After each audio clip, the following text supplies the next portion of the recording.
My good friend and gastronaut Jeremy came by recently to show me some groundbreaking work he's been working on. So Koji, if you don't know what it is, Jeremy's going to explain more in the video, but it's been used for thousands of years to make things like soy sauce, MISO, and Jeremy discovered that through the use of this amazing thing that you can actually do stuff like take a steak and dry age it, get a very similar effect to dry aging, which usually takes like 45 days, 60 days, and costs you see like, you know, $40 a pound at the market and stuff like that. He's been able to do it with Koji in 3 days. So Jeremy came by to teach me more about Koji. We're gonna share this with you guys, and also I'm gonna try out his technique to see if I can dry age a steak in 3 days using Koji and cut down the cost by like $1 zillion. Very excited, I hope you guys enjoy this. There's a mold that comes from Southeastern Asia. It's been domesticated for about 2,500 years, and it's called Koji. It's Aspergillus oryzae. Koji's really awesome. It's really unique. And it's responsible for a lot of foods that we take for granted. We don't necessarily understand how they're made. Things like sake, things like miso. These foods have to use this mold here to become what they are. So it's basically just rice that's been like inoculated? So, yeah, here's the spores are in here. They're dispersed in flour. Okay. So we take this, we mix it with cooked rice, and we incubate it. We hold it at high humidity and about 85 to 90 degrees for 2 days. And so you could do it in a dehydrator, actually? Yeah, that's what we use. So we have like an Excalibur, so we could do it. Yeah, I don't like the Excalibur, really? And the reason being the Excalibur, the lowest temperature setting is a little too high. Oh, okay. So you want to be between 80 and 90 degrees. And the Excalibur, I think the lowest setting is like 115. Okay, interesting. But your oven just turned off. Off, we'll do it. With the door closed. So I'm making tempeh, so it probably does similar. Yep. Yeah. Yep. And once you have it incubated for 2 days, then it's just good to go. It's good. You can use it fresh, or to make it more shelf stable, we'll dry it. And it's super easy to dry. Like low temperature, just dry it out, and it gets rock hard, and then you can save it. I like to sprinkle it on stuff. You can. I mean, yeah, it's such a diverse ingredient, so you can grind it and use it as a seasoning, and they do that all in Japan. There's places you go to in Japan, and there's little salt shakers at the table that are like 50% salt, 50% powdered koji. So this is called amazaki. This is a really sweet mixture of this koji rice and water, and it's like a pudding, it's like rice pudding. And you know, normally it looks a little chunky here, so it's something you'd break up, and but yeah, it's fantastically sweet, and like Jackie just said, like she smells like Granny Smith, like pie apple kind of aromas from it. Some people say they pick up like citrus or tropical fruit or honeysuckle. The main thing that they, aside from using this as it is, and they use it as a sweetener when they cook, you know, but the main thing you can see all this liquid in here, right? We have the solids and we have the liquids. So if we were to take yeast, like brewer's yeast, beer yeast, or specifically sake yeast, and put it in here and wait, let it ferment, we would have sake. So they make sake from this, and then all the solids get filtered out. So if you've ever drank sake, you've had this product. Like you've had this into alcohol. Really? Yeah. Well, we use this like in tons of desserts. In fact, last night we did an event in Vermont, and the dish we did with this, we made little pudding cups. So we started, the bottom of the dish was a caramel with mushrooms in it, and then we made a pudding with semolina flour and this, and then we topped it with chocolate miso ice cream, and made a chocolate miso cookie, and some toasted yeast. You guys just driving around? You can, if you wanted to take some of this, and I would cook it, you know, for like a minute or so, because this one does have a little alcohol buildup, just to get the alcohol out, and then sprinkle a little cinnamon on top, maybe a drizzle of maple syrup, some dried fruit, like, yeah. It could be just like a rice pudding, or it could even be like an oatmeal. And you know, this is a living food on a couple different ends. You have certain types of foods that are living in terms of all these powerful enzymes they have. You see it bubbling. Yeah, and these enzymes can help with our digestion, and they can help with other processes in our body. And then you have foods that have that are fermented and have like good bacteria in them and that sort of thing. This has both. A lot of foods are like primarily one or the other. Like this one right now, you can see how active it is. And if you feel it, this jar is cold, right? Like most ferments like got to be kind of warm room temperature to really be active like this. This is so active. So this is a really healthful food. Like it's chocked with enzymes that are great for your body. And I know one of the big things like that I feel like sparked a lot of this was Koji curing meat, or like not even curing, but just like aging. Yeah. So, and in Japan for well over 1,000 years, like this has been used as a foodstuff in Southeastern Asia and Japan for almost 3,000 years. But for well over 1,000 years, they've been using this to help tenderize and flavor meat. So instead of buying a bottle of whatever marinade off the grocery store shelf and rubbing it on your chicken breast and then cooking it the next day, you can use this instead.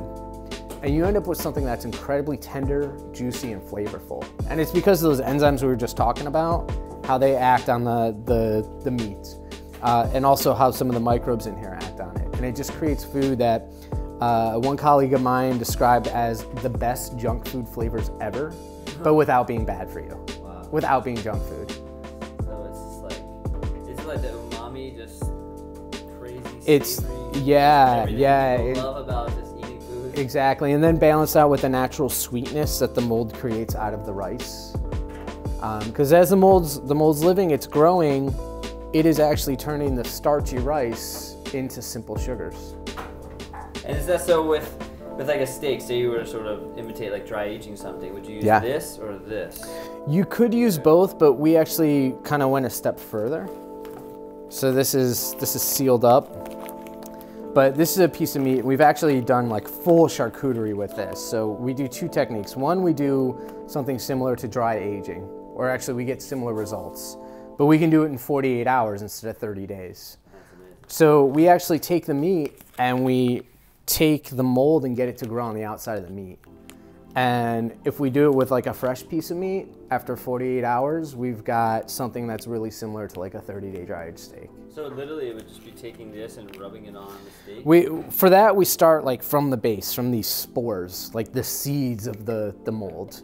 And we'll take the meat, we rub it with a little rice flour and these spores, and then we put it through the same growth processes for this mold. So incubate it. Yeah, we incubate it. So we hold it at high humidity, about 95% humidity, and then about 80 to 90 degrees Fahrenheit. And it grows, and we can go a step further like with this piece, and if we cure the meat first with salt and sugar and spices, just like if you were to make bacon from scratch or if you were to make prosciutto from scratch, and then we grow the mold on it, we can accelerate the drying time to make charcuterie. So how long is that? A piece of meat like this size, this thickness, traditionally would take like 6 to 8 weeks to go from raw to like a salami, you know? We do it in 10 to 14 days. Wow. So it happens really fast. And the cool thing is the mold's a living organism. So it's living on here, it's taking moisture from here, it's sustaining itself through the meat. So that's how we can do it so fast. So we get to try some. Yeah. And then on top of that, you get all the wonderful flavors. Like, you know, you smell these products, and like we said, we smell green apple, we smell citrus and yeast. All that kind of goes into the meat too. And we can cure the meat with anything we want. So if we want like garlic and chili flavor in there too, like we can rub that on before we grow the mold on it. Yeah, so like, you know, you buy olives and like they've got the pit in there, and you like eat the olive and then you spit out the pit and throw it away. But like we use those as a spice, essentially. Really? Thank you. So for this, we took olive pits and we buzzed them in a spice grinder with salt, and then rub that on the outside of the meat. So like this piece will taste of olives. So this is wild Ohio venison from a deer, our cheesemaker in Ohio. If you're ever in the Cleveland area, Yellow House Cheese, they make fantastic sheep's milk cheese and cow's milk.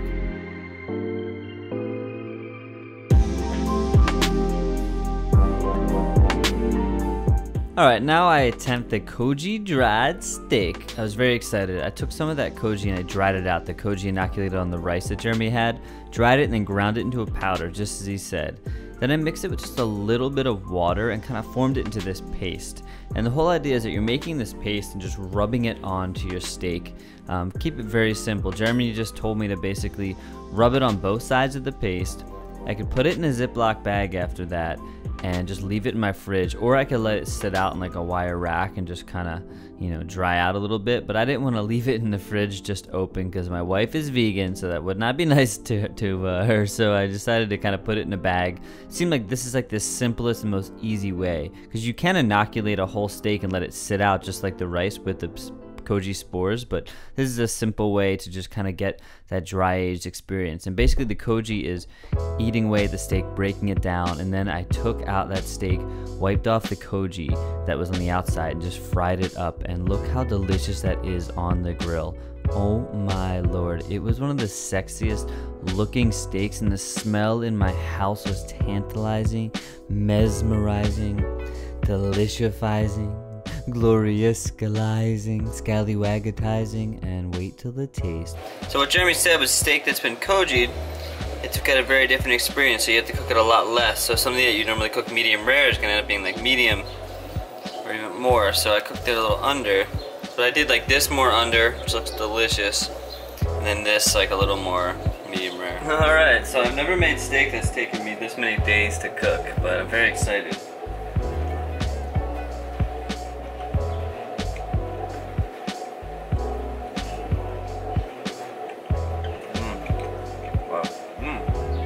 Whoa. It's funny, I've had very little dry aged steak, because I can't afford it. So I don't actually have the best barrier to say like whether it tastes just like dry aged. A little bit I've had, definitely a lot of similarities, but what I can tell you is this is freaking delicious. I'm gonna try the one that's like super piquant. Oh my god.